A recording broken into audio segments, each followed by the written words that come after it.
মানুষের জীবন সংকটে প্রতিদিন প্লেনে উঠছে নামিয়ে দিচ্ছে, উঠছে নামিয়ে দিচ্ছে। কত মানুষ মারা গেছে আজ পর্যন্ত কেউ জানে না। এমনকি বেচারা ডাক্তার হবে বলে জুনিয়র ডাক্তাররা যারা হস্টেলে ছিলেন তাদের প্রাণ পর্যন্ত চলে গিয়েছে।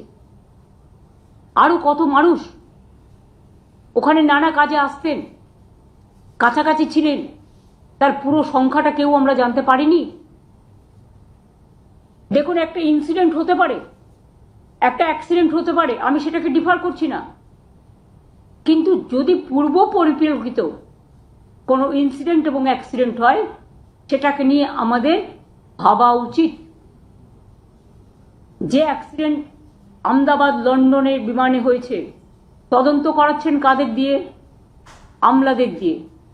আমি তো যতদূর জানি, আমি যখন রেল মিনিস্টার ছিলাম, রেল অ্যাক্সিডেন্ট হলে আমাদের একটা রেলওয়ে সেফটি রিভিউ কমিটি থাকতো, তারা তদন্ত করত।